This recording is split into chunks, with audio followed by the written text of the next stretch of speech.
Today on Trevor's Talks, we're taking a closer look at Project Alpha, Grand Traverse County's plan for new emergency and central operations facilities. Designers say the latest drawings are in, and here's the good news, folks.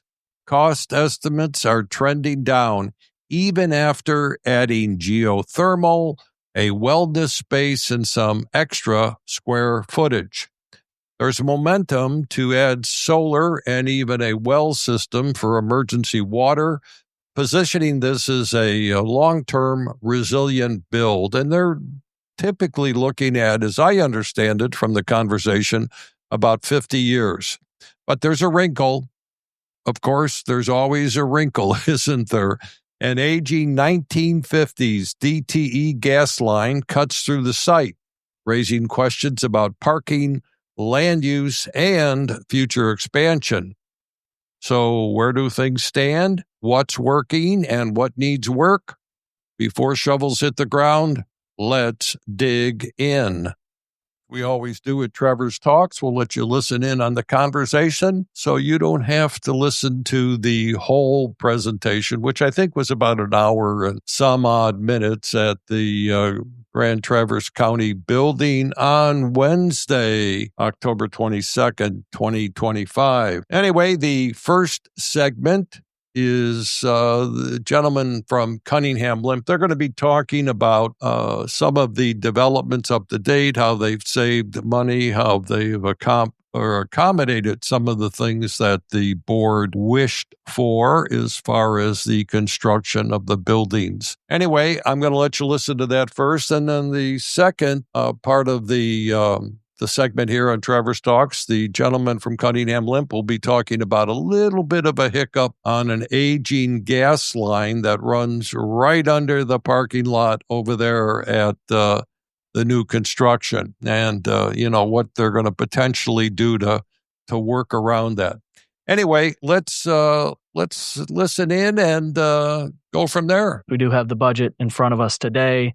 And again, Jerry will go into a lot of the specifics on this, but if anyone remembers from where we were at last time, overall on average for the EOC, ECC, with the additions that we've made, incorporating geothermal and the additional space, we have at least seen that on average our general cost from SD to DD has in fact actually come down almost $900,000. So a very nice news there in that direction, as well as the central operations building with incorporating that additional square footage for the mezzanine, as well as some other changes. We've also seen that our initial SD budget to DD has also, on average, come down about $700,000. So on both of the buildings, we've seen some pretty good news, even with incorporating some of the additional scope of work that we're looking at. A lot of this could be attributed to some nice decision making on the side of potential VE. I know first time we were in here, there was the potential of a slope roof versus a flat roof. We're able to incorporate some of those things that have been able to obviously offset a lot of the new additional work and keep our pricing in the right direction. So this will be another step in the process. We've got a DD budget now that gives us further information as we continue on through the process. Coming out of 100% DDs, we would now move forward into CDs with the architect group. Expectations on that, Jerry will walk through the process there, but in general, it would take them about 10 weeks to complete the CD drawings, and those are then the contract documents that we would actually go and hard bid everything to all of the trades to get our final numbers on both buildings for a full guaranteed maximum price. Okay, there you go. I think it's interesting, all the acronyms they use. I can't keep up with them, quite frankly, but I don't think that's the important thing here. I think really the important thing on that audio segment is the fact that they've reduced the initial cost by $900,000. Hopefully the county commissioners won't try to raise the new construction costs with different peripheral and try to take back that $900,000. Anyway, next up is the issue with DTE, the gas company, and I'll sort of give you a brief overview because as you go into the audio, it doesn't entirely explain it. What happened is that there are two gas lines running under the parking lot over by the potential new construction. And one of the gas lines is from like the 1950s. And consequently, one of the issues DTE brought up, unfortunately, late in the conversation, was that they didn't want cars parked on top of the older gas line. And so now Cunningham Limp and is trying to figure out, hey, what do we do here and how do we accommodate this? They did come up with a workaround, and we're going to listen to some of the commissioners' comments, and we'll go from there. Here we go. So in the end, I also took the Cobb building and moved it 25 feet further to the west, 25 feet further to the south, so that we had proper turning radiuses when the vehicles come and go out of the east side of the building. We can't encroach into that easement. We can drive across it, but they don't want vehicles parked on it. So I provided for a plan that I think works, and we'll have further discussions. But at this point, we don't see it being an issue for budgeting or for timing. Does their easement include the right to prevent us from parking on top of it?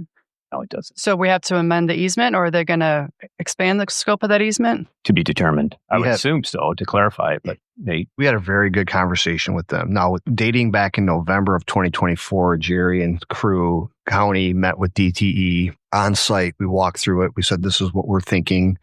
At that point in time, they said there is no concern about asphalt being on top of that line. It wasn't until we sent this to them that this issue came about. So we met with them. They're looking at options for us right now. They're supposed to get back to us at the end of the week. We have already engaged Cole Stoker to have a look at the easements to see what our options are.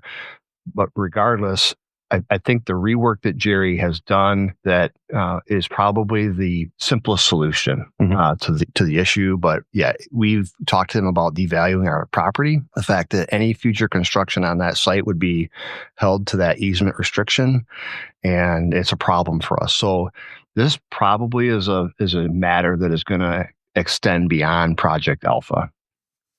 Well, before we go too far down that, I have a question about, you talk about putting green cover over the top of it. Is it going to be sufficient green cover if they ever have to dig the line up and have access? So you DTE didn't really come back to the county till later on, folks. That's one of the big problems here. They're obviously redundant. One of the newer gas line during the conversation goes down to Frankfurt, but just in case something happens, they've got a redundant gas line there. So anyway, the other outcome, or not outcome, but the other situation is DTE didn't want to, reinforce that gas line. In other words, they don't want to pay for that expense so they can park cars on there. They wanted the county to pay for it. This will be an interesting development, but according to Cunningham Limp, the project will not be held up, and consequently, they're going forward. This segment is about close to $15 million. And obviously the county's going to have to bond for this. So they're trying to be the commissioners are trying to be very, very careful. I give them credit for that. Anyway, hey, folks, this is Travers Talks. This is a quick update on Project Alpha. You should all be aware of what's going on when the county is spending big bucks. Hey, this is Traverse City. You take care and have yourself one great day.